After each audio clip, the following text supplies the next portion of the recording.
nombre del Padre, del Hijo y del Espíritu Santo. Amén. Señor, tú que te has dignado redimirnos y has querido hacernos hijos tuyos, míranos siempre con amor de Padre y haz que cuantos creemos en Cristo tu Hijo, alcancemos la libertad verdadera y la herencia eterna. Por nuestro Señor Jesucristo, tu Hijo, que vive y reina contigo en la unidad del Espíritu Santo y es Dios por los siglos de los siglos. Amén. Bienvenidos a Saboreando la Palabra. Hoy comentando las lecturas de este próximo domingo, 23º del tiempo ordinario, ciclo C. Y nos acompaña nuestro hermano Irán Díaz. Bienvenido. Gracias, Padre, por recibirnos siempre aquí Saborear la Palabra y siempre exhortando, ¿verdad?, a los televidentes que disfrutan de lo que aquí se discute y dialoga, que puedan visitar el Santuario de la Providencia en la capilla y los terrenos del santuario para saborear la palabra, hacer la lección divina como parte de su proceso de trabajo y formación. Adquirir sabiduría, que es el tema de hoy, en el Santuario de la Providencia, trono de la sabiduría. Eso es así, eso, completamente. Trono de la sabiduría, ¿no? Estamos hablando en serio. La Virgen María, el trono de la sabiduría encarnada del Hijo de Dios, hecho hombre, Jesús de Nazaret. Así que, y es el trono de la sabiduría, ella tiene en sus brazos a la sabiduría encarnada. Entonces vayan al trono de la sabiduría y está la sabiduría. Bueno, vamos a la primera lectura tomada del libro de la sabiduría, que es un libro pues que escrito en el siglo I antes de Cristo, también muy cerquita ya de la época de él. Ante el ambiente y la mentalidad y las costumbres griegas que se imponían, que obviamente estaba todo el tema de la sabiduría como un atributo deseable que el hombre busca con su reflexión, con su conocimiento, con su esfuerzo. El libro viene a decir, eso está bien, pero la verdadera sabiduría, e incluso la que se adquiere pensando y reflexionando, a fin de cuentas esto es un don de Dios. Es un don de Dios porque el hombre, por más listo que sea, no se puede dar a sí mismo lo que no tiene y por lo tanto es Dios el que está detrás de todo. Así que la fe en Dios es la que hace posible que el hombre sea sabio. Hay un poquito la tesis de este libro de la sabiduría. Y entonces pues no es simplemente una virtud humana, es una virtud que Dios le regala al hombre y que para nosotros, los creyentes, la sabiduría verdadera no es solamente un conocerme yo, conocer las cosas del mundo, que sería un poquito como lo que se entiende coloquialmente como el sabio, sino que la sabiduría para el creyente es, yo lo resumo de esta manera, ver las cosas como Dios las ve. O sea, participar de la mente de Dios, por decirlo de alguna manera, en términos humanos. Y Padre, compartía con nosotros usted en las notas que este libro estaba dirigido para los judíos en la diáspora.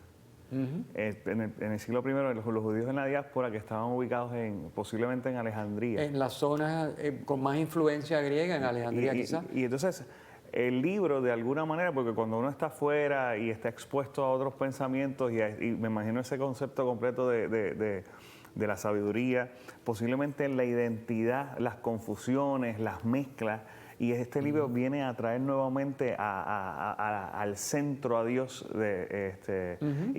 al centro de Dios, y devuelve lo que sería a la identidad judía, ponerle, exacto, la sabiduría proviene de Dios. No es otra cosa, no mezcles ni te confundas con ese proceso, ¿verdad? Sino que, pero es bien interesante cómo viendo la sabiduría a través del lente de Dios en ese proceso, pues les cambia nuevamente la dinámica y la realidad para ellos. Claro. Ellos que eran los más afectados, eran los que los estaban arrastrando la cultura imperante a pensar de otra manera, a como tradicionalmente había pensado el judío, que es que, sobre todo, la sabiduría es la voluntad de Dios, o sea, el plan de Dios, el querer de Dios, y la expresión más perfecta es su ley. Entonces, para nosotros, la sabiduría es Jesús de Nazaret, que es expresión de la voluntad de Dios hecho hombre. Ahí está el hombre perfecto, el hombre Dios, aquí está.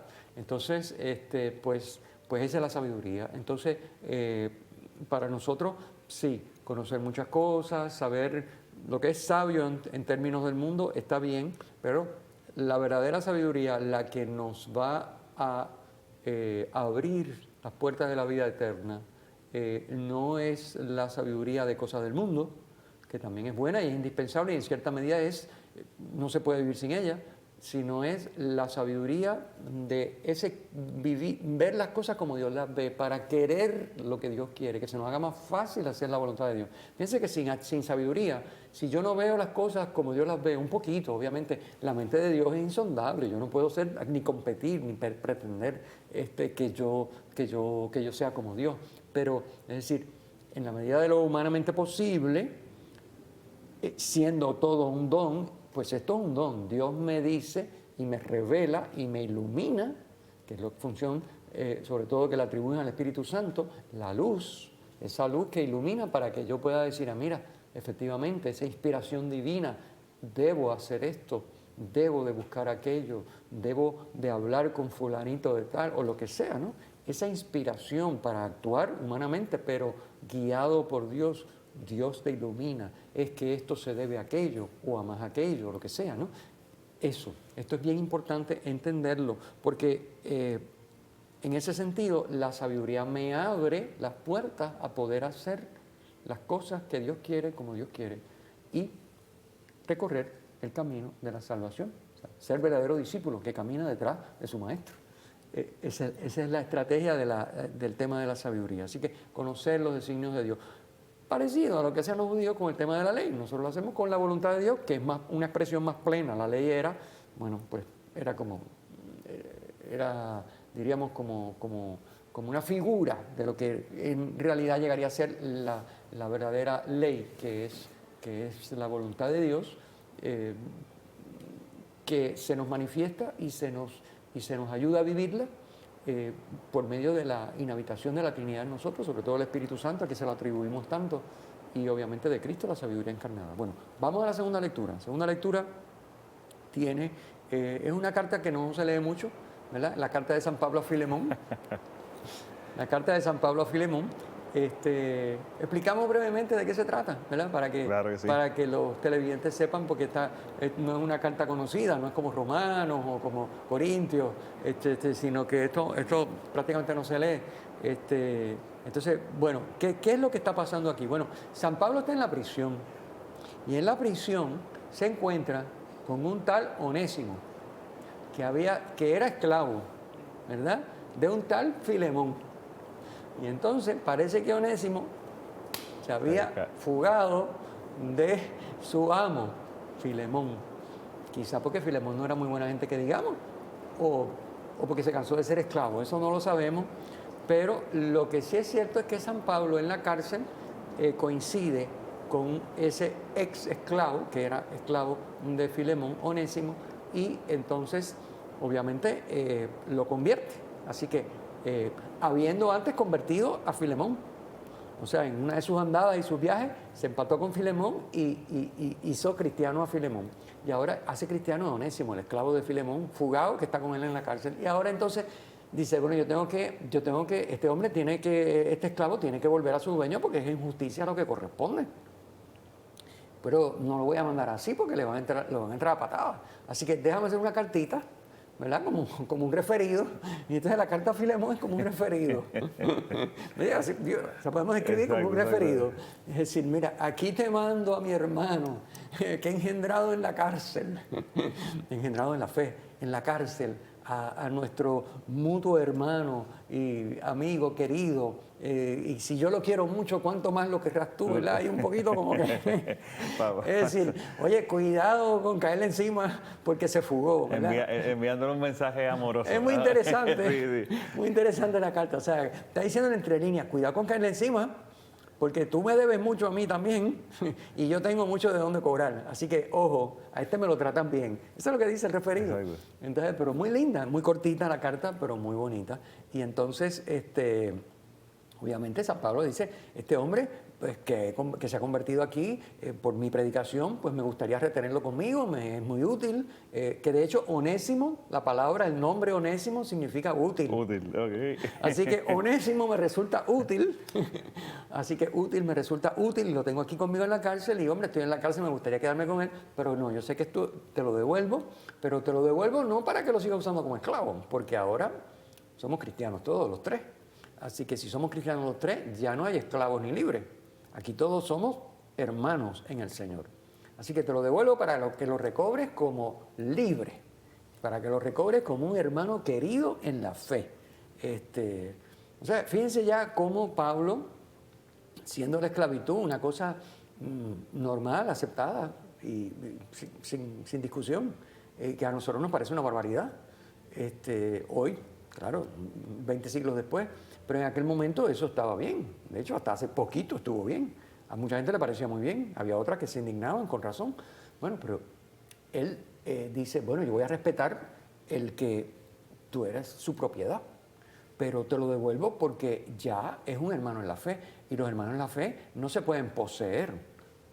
Son para amar, no para poseer, ¿no? Y ese es el motivo de la carta. Y eso es lo que él le escribe.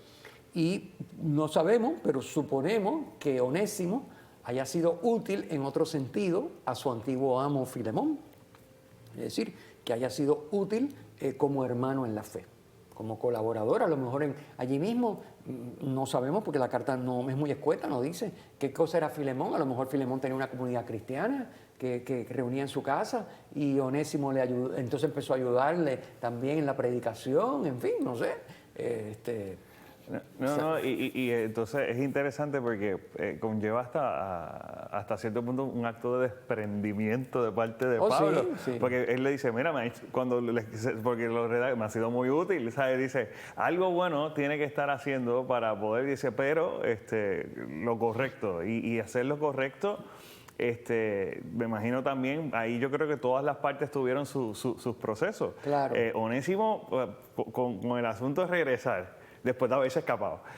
Pablo en el desprendimiento y llevando el mensaje primero a Jesús. Onésimo estaba convertido, porque si no, ni con el referido se hubiera atrevido a volver. Y Filemón con el apercibimiento de cuando reciba la carta, de cómo debe actuar en el proceso de nuevamente acoger a Onésimo. A pesar de que es una carta corta, sí, es un drama. Es un tremendo drama. Completamente. Sí, yo creo que muchos nos preguntaremos qué habrá pasado cuando llegó. Sería interesante.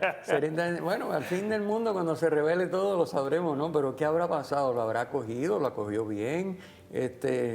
No sé, lo maltrató, se tuvo que volver a fugar Onésimo. No, y yo creo que nos pone en perspectiva a nosotros, tal vez los televidentes, algo que haya que hacer que incluya algo de desprendimiento o que tengamos que asumir ese tipo de comportamiento, tomando el ejemplo de como lo ha hecho Pablo. Que hay en ese proceso en estos momentos en nuestras vidas que nosotros tengamos que, mire, lo correcto, lo que manda es esto, así que vamos a comportarnos de esa manera, que tal vez todavía estemos ahí atando, tal vez no tenemos un Onésimo en mi vida, pero tal vez un equipo de algo que podamos hacer. No, y desde el punto de vista de la primera lectura, fíjate cómo la sabiduría del mundo era, el esclavo es tu esclavo, está bien, te lo devuelvo, es tuyo.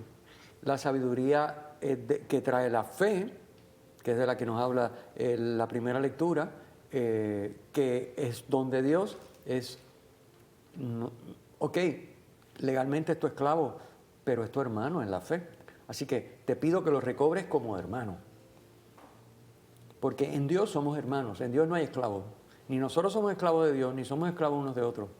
O sea, somos hermanos y somos hijos de Dios. Así que recóbralo como lo que es en la fe. Tú eres ahora creyente, él es ahora creyente, pues recóbralo como lo que es. O sea, según la sabiduría de la que habla la primera lectura. Wow.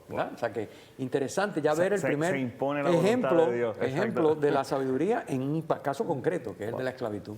Bien, pasemos al Evangelio. El Evangelio es muy interesante. Lucas capítulo 14, versículos 25 al 33. Y entra por el lado que tú trajiste, de la renuncia, ¿verdad?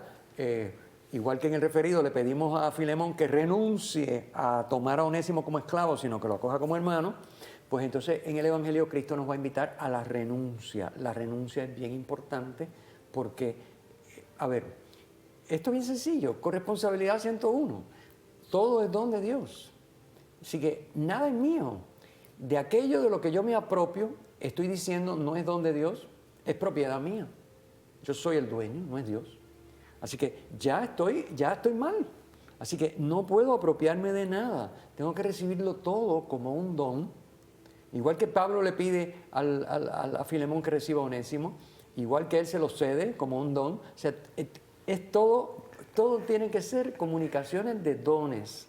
Si bien, obviamente, en algunos momentos tiene que haber un intercambio de justicia, porque en el mundo no podemos vivir como ángeles. Hay necesidades y somos materia y espíritu, pero tiene que haber gratuidad, tiene que haber intercambios de gratuidad. O sea, no podemos trabajar todo a base de posesión. Así que hay que renunciar a los bienes, dice Cristo en el Evangelio de hoy, para ser mi discípulo. Y renunciar no es bota todo lo que tengo y quédate sin ropa. No, eso no es renunciar a los dones. Quiere decir, no te apropies de ellos. No los tengas como tuyos, porque en definitiva son de Dios y están en tus manos por pura gratuidad de Dios para que tú puedas vivir y cumplir su voluntad y alcanzar la plenitud que Él te tiene en la vida eterna. Esa es la idea, esa es la idea. Entonces, bueno, pues el Evangelio de hoy, que quería ver si lo leo un poquitito porque me gustaría irlo un poquito como que comentando así, según vamos, dice... Jesús, ¿verdad? En aquel tiempo le acompañaba a la gente, Jesús se volvió y les dijo, si alguno viene a mí y no pospone a su padre y a su madre, a su mujer y a sus hijos, a sus hermanos y a sus hermanas, e incluso a sí mismo, no puede ser discípulo mío. Quien no carga con su cruz y viene en pos de mí, no puede ser discípulo mío. Esto es bien importante. Está hablando del desprendimiento, que no es de la indiferencia, ni es del desprecio, ni es del botar. No, es decir, pues con esto no es mío, es de Dios, pues que se chave. No es eso lo que está diciendo, al contrario. Valóralo como un regalo de Dios. Todo lo que tienes, todo lo que eres, todo lo que puedes, valóralo. Pero no te apropies a Él y lo coloques en un lugar dándole un valor superior al de Dios en tu vida, porque entonces estás botando a Dios por la borda, te vas a quedar sin vida eterna. Ese es el problema, ¿verdad? Así que, aunque sea tu padre o tu madre, tu mujer o tus hijos, tus hermanos o tus hermanas, incluso tú mismo, tienes que estar supeditado a Dios. Y estar supeditado a Dios, ¿qué quiere decir? A su voluntad. A su voluntad, que es la verdadera sabiduría. Su voluntad. Así que si hay que escoger entre hacer o no hacer, entre que esta persona, hacer con esta persona o no hacer, o estar con esta persona o no estar, o aunque sea tu padre, tu madre, tu mujer, tu hijo o tú mismo, escoge lo que Dios te dice. Es lo que está diciendo Jesús. Escoge lo que Dios te dice, escoge la voluntad de Dios. Si no escoges la voluntad de Dios, no estás siendo discípulo de Dios. Estás corriendo por la libre. Hombre, tú puedes tener 3.000 justificaciones. Nosotros los seres humanos somos maravillosos en eso. Bueno, pero claro, imagínate, es que yo no podía hacer otra cosa. Además, todo el mundo hace eso. Eso lo hace todo el mundo. Yo no estoy haciendo nada malo, porque todo el mundo lo hace y tiene mucha lógica. Porque mira, Dios quiere que yo sea feliz. Y si Dios quiere que yo sea feliz, pues yo debo hacer lo que hace todo el mundo, porque mira, eso yo tengo un derecho. Dios me quiere a mí. Entonces tú empiezas todo ese jaleo mental, ¿verdad?, que nos hacemos. Pero oye, pero ven acá. ¿Y qué es lo que Dios ha dicho claramente, en blanco y negro, que quiere? No, pero no se pueden coger las cosas a pecho. Pero es que lo ha dicho y lo ha dicho en blanco y negro. O sea, esto no es una cosa que nos inventamos, que de momento yo digo que es así porque me da la gana, o que la iglesia se la sacó de la manga. No, es que Jesús habló. Es que la tradición bíblica, es que los grandes santos, en fin, la historia de la iglesia, el magisterio, en fin. Entonces, ahí tengo que escoger. Y eso va a comportar un sufrimiento. No hacer lo que yo quiero o lo que a mí me conviene o lo que a mi padre, a mi madre, a mi mujer, a mi hijo, etcétera, le conviene, sino lo que Dios quiere. Eso es un sufrimiento y por eso Cristo lo llama cargar la cruz. Eso es cargar la cruz. Cargar la cruz, ¿qué fue lo que hizo Cristo? Cargó la cruz. Oye, cargar la cruz es un sufrimiento que desemboca en otro sufrimiento, porque es un sufrimiento para preparar el sufrimiento de la crucifixión, para hacer posible el sufrimiento de la muerte en cruz. Dice, oye, así que tú me estás diciendo que yo haga tu voluntad para preparar mi muerte en cruz, o sea, que cargue con la cruz para llegar hasta el monte Calvario, para que me crucifiquen. Y él dice, sí, tienes que venir en pos de mí.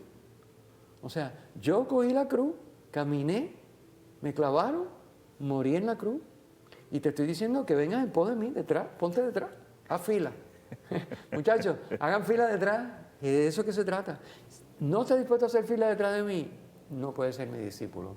Esto suena brutal, pero es la realidad. Claro, obviamente, a nosotros probablemente no nos van a crucificar con un madero en la espalda y unos clavos en la... No, eso no va a ser así. Pero, ¿que va a haber sufrimiento? Claro. ¿Que me va a pesar el madero? Por supuesto. ¿Que me va a disgustar la cruz? Me va a hacer sufrir y voy a derramar sangre. Es decir, que parte de mi vida se me va a ir de entre las manos por vivir la voluntad de Dios cuando puedo haberlo hecho de manera más fácil. Recuerden que para el judío la sangre es la vida. Sí. Y que acabaré muriendo. ¿Y quién no va a morir? A ver. Es decir, no, pero es que entonces me muero. Pero ven acá, ¿y tú pensabas no morirte? ¿Cuál es el problema? Todo el mundo se va a morir. ¿No es mejor morirse haciendo la voluntad de Dios que morirse haciendo mi voluntad en contra de la de Dios? Claro que es mejor morirse haciendo la voluntad de Dios. Por supuesto. Por supuesto. Bueno, padre, y yo creo que al inicio de su explicación del Evangelio dio con algo muy particular, porque muchas veces confundimos. Cuando como usted dijo, no es ignorar, no es despreciar a la familia, es ponerlo en el contexto correcto de la renuncia. Lo pongo posiblemente para que nos está viendo, ¿cuántas familias posiblemente un domingo en la mañana le gustaría quedarse durmiendo, pero se tiene que levantar y preparar a sus hijos, preparar a los nietos para ir a misa? Y hay que madrugar y posiblemente pasó el mejor fin de semana, a la noche, pues implica una renuncia de ese tiempo de ocio a poder ir a vivir la Eucaristía en ese momento, escuchar la palabra y hacer toda esa dinámica. Y así como ese ejemplo que puede sonar tan sencillo, hay varias renuncias que a los que estamos expuestos a nivel de familia para cumplir la voluntad de Dios.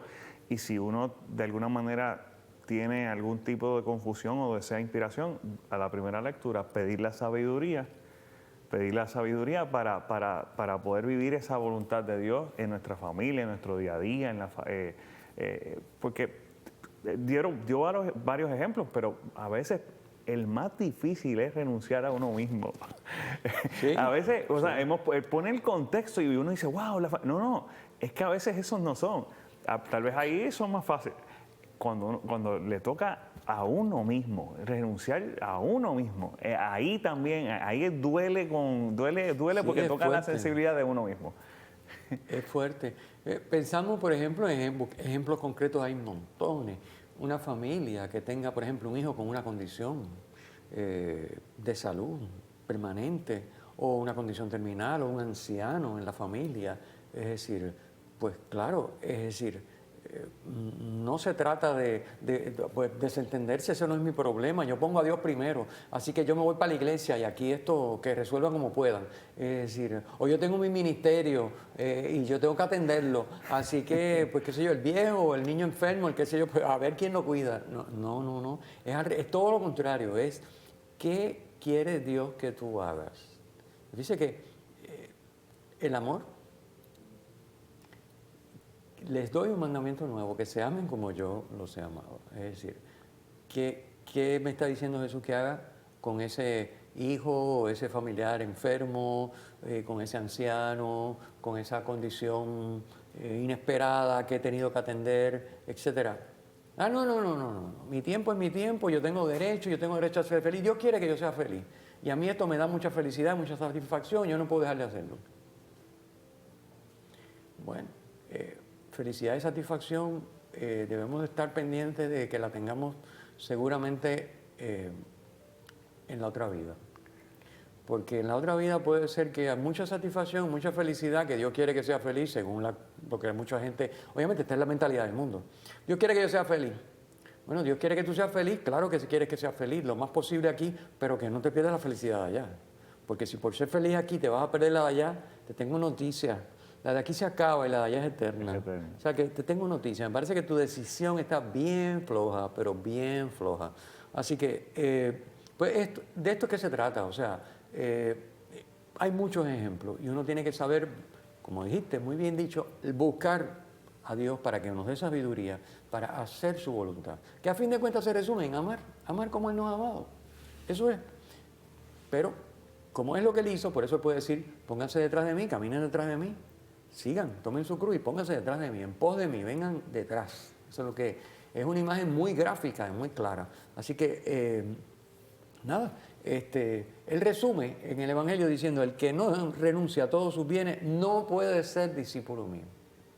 Todos sus bienes, que no son cosas, son relaciones, personas, de todo. O sea, todo es todo. Cualquiera, el que no renuncie, podríamos decir bienes, podríamos sustituir la palabra para que se entienda mejor en términos de corresponsabilidad.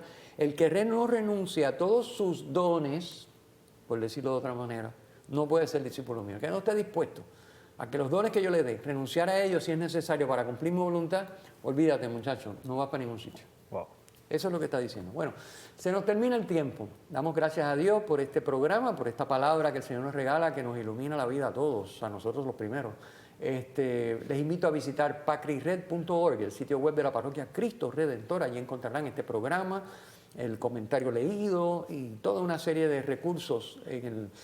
Por ejemplo, en la descripción de los videos siempre encuentran el enlace para descargar el contenido, donde están los archivos, donde están el comentario en el que fundamentamos, en el que basamos esta conversación y otras cositas más que les regalamos. Así que vayan allí a pacrisred.org. Terminamos dándole las gracias a nuestro hermanito Irán Díaz. Muchísimas gracias, Padre. Gracias por tu participación y a todos los televidentes y a todos los presentes, la bendición. El Señor esté con ustedes. Y con su espíritu. La bendición de Dios Todopoderoso, Padre, Hijo y Espíritu Santo, descienda sobre ustedes y permanezca para siempre. Amén. Amén.